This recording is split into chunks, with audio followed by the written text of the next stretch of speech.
የኢትዮጵያ ጠቅላይ ሚኒስትር አብይ አህመድ በአዘርባይጃን በማድረግ ላይ ያሉት ይፋዊ የጉብኝት አካል የሆነ የሁለቱ ሀገራት የመከላከያ የመግባቢያ ሰነድ ስምምነት ዛሬ አርብ የካቲት 20 2018 ተፈራረሙ።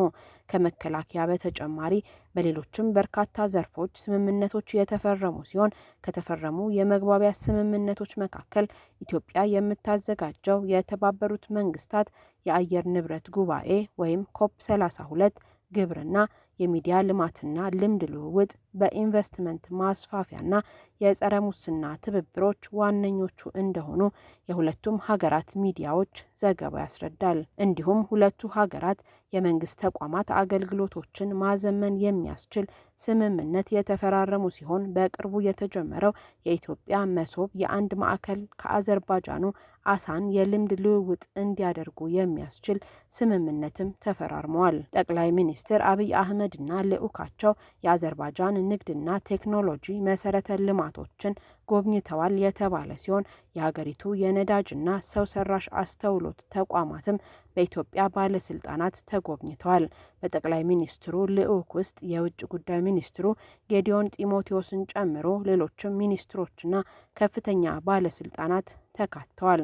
ከአዘርባይጃን ጋር ባለፉት ጥቂት ዓመታት በተደረጉ ትብብሮች አጋርነታችን እያደገ መጥቷል ያሉት ጠቅላይ ሚኒስትር አብይ በአዘርባይጃን ባደረጉት የመጀመሪያው ይፋዊ የስራ ጉብኝት የሀገሪቱ ፕሬዝደንት ኢልሃም ኢሊየቭ ላደረጉላቸው ሞቅ ያለ አቀባበል ምስጋና አቅርበዋል።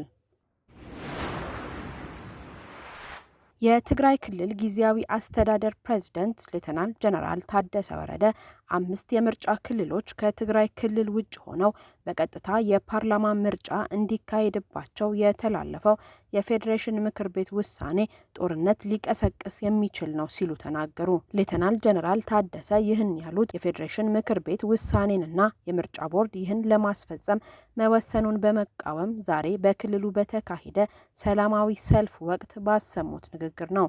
ሰላማዊ ሰልፉ መቀለ፣ አክሱም፣ ሽረ፣ አዲግራት፣ አላማጣና ኮረም ከተሞችን ጨምሮ ጊዜያዊ አስተዳደሩ በሚያስተዳድራቸው የትግራይ ክልል አካባቢዎች ተካሂዷል። ትግራይ በታሪክ የምትቀበለው እንጂ የምትሰጠው መሬት የለም ያሉት የጊዜያዊ አስተዳደሩ ፕሬዝደንት የፌዴሬሽን ምክር ቤት ውሳኔን እንደማይቀበሉ አስታውቀዋል። የህወሓት ሊቀመንበር ዶክተር ደብረጽዮን ገብረ ሚካኤል በበኩላቸው አሁን ጦርነት ከተከሰተ የኢትዮጵያ ብሔረሰቦችን በሙሉ የሚለበልብ ይሆናል ሲሉ አስጠንቅቀዋል። ጦርነቱ እዚህ የሚቀር አይደለም፣ ወደ አፍሪካ ቀንድና ቀይ ባህርን ተሻግሮ መካከለኛውን ምስራቅም የሚያዳርስ ይሆናል ሲሉም ዶክተር ደብረጽዮን ተናግረዋል። የፌዴራል ከፍተኛ ፍርድ ቤት 5 የምርጫ ክልሎች ከትግራይ ክልል ውጭ ሆነው በቀጥታ የፓርላማ ምርጫ እንዲካሄድባቸው በተላለፈው ውሳኔ ላይ ከዲሞክራሲያዊ ስምረት ትግራይ ስምረት ፓርቲ የቀረበውን የእግድ አቤቱታ ተከትሎ ትላንት ጊዜያዊ የእግድ ውሳኔ ማስተላለፉ ይታወቃል።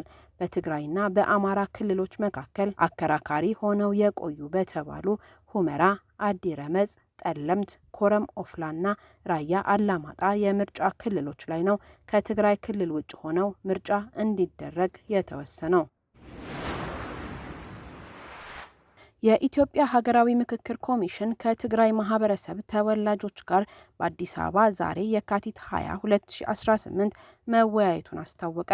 ኮሚሽኑ ባወጣው መግለጫ ከትግራይ ክልል ከመጡና በአዲስ አበባ ከሚኖሩ የትግራይ ተወላጆች ጋር መወያየቱን ገልጿል።